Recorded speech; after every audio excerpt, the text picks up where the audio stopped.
मजे से तू यहाँ पे सो रही है। तूने टाइम देखा? सुबह के 10 बज रहे हैं। नाश्ता तेरी माँ देगी बना के।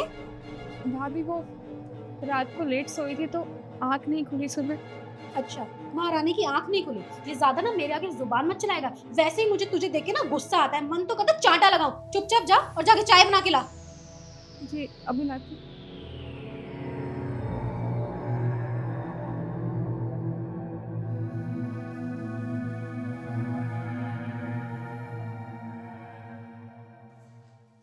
ये भी लेके जा।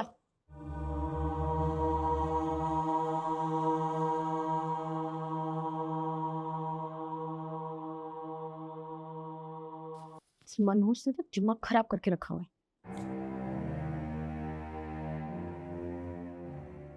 ईशु, ये क्या किया तुमने? तुम नव्या के साथ ऐसा बर्ताव क्यों कर रही हो? क्या किया मैंने? बिल्कुल सही किया।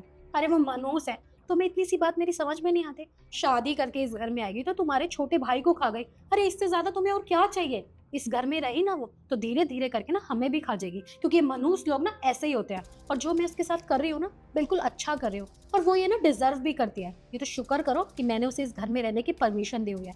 वरना मेरा बस चले ना तो मैं उसे धक्के मार के निकाल दूँ। और देखो निखिल, औरतों के बीच में तुम ना ही बोलो तो अच्छा है। औरतों की बात औरतों तक रहने दो। तुम अपना काम करो।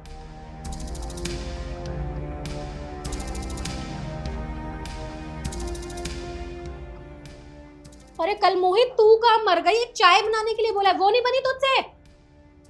ऐसे ही सिर में इतना दर्द हो रहा है।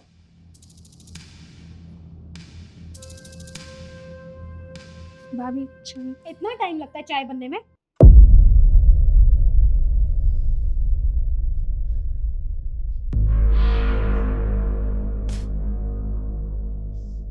इतनी गंदी चाय।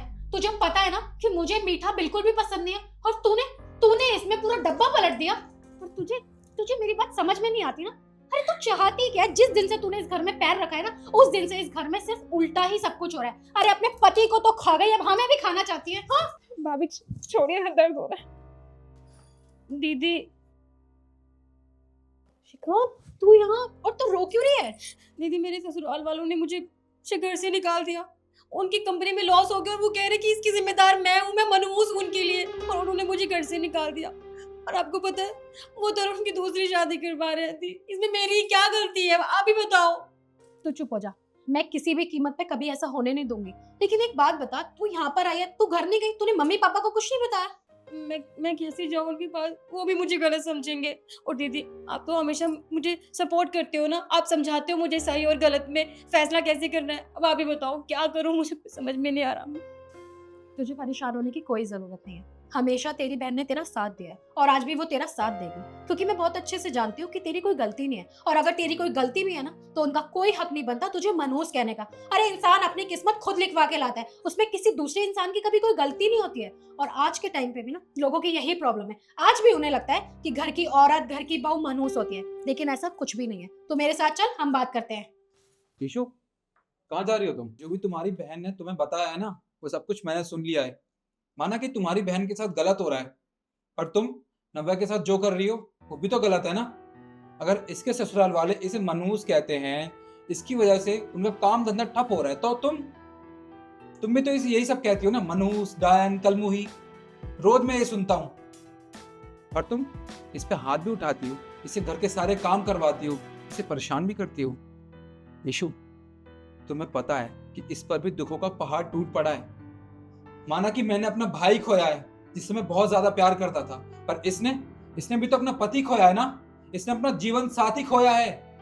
और तुम इससे प्यार से बात करने के अलावा सब कुछ करती हो इसके साथ। इसे मारती हो, पीटती हो, घर के सारे काम करवाती हो, इसे गालियां देती हो। शर्म आनी चाहिए तुम्हें। ईशु, ये भी किसी की बहन बेटी है, जैसे तुम हो। तुमने बहुत गलत किया इसके साथ। मैं तुम्हें हर रोज समझाता हूँ कि तुम्हें ऐसा नहीं करना चाहिए, पर तुम मेरी बात नहीं मानती हो। और आज जब ये सब तुम्हारी बहन के साथ हो रहा है तब तुम्हें बुरा लग रहा है। निखिल, हम बिल्कुल ठीक कह रहे हो। आज जब बात मेरी अपनी खुद की बहन पे आई तो मुझे इतना बुरा लगा। और मैं तो रोज नव्या के साथ सिर्फ यही सब करती हूँ। उसे ना जाने कितने अजीब अजीब नामों से बुलाती हूँ, कभी मनहूस, कभी कलमुही। इसे भी कितना बुरा लगता होगा। इस बेचारी की क्या गलती है? अरे इसने तो खुद अपना पति खोया। इसको तो अपने पति के जाने का गम। और जो मैं इसके साथ बदतमीजी करती हूँ उसका भी कितना बुरा लगता होगा। प्लीज तो मुझे माफ कर दो, मैं तुम्हारे साथ कभी ऐसा बर्ताव नहीं करूंगी, कभी तुम्हें बुरा भला नहीं कहूंगी। नहीं भाभी, आप अपने सामने से हाथ मत जोड़िए, पर आपको समझना चाहिए था। मैंने अपना अपना पति खोया, अपना अपना पूरा संसार खो दिया। उसके बाद मेरे पास सिर्फ आप ही थे। मैंने आपको हमेशा अपनी बड़ी बहन माना था। मुझे लगा कि आप मेरा सहारा बनेंगे, पर आपने हमेशा मुझे कोसा, मुझे सुनाया। आपने एक बार नहीं सोचा कि मुझ पे क्या बीत रही होगी। आपने मुझसे पूछा तक नहीं।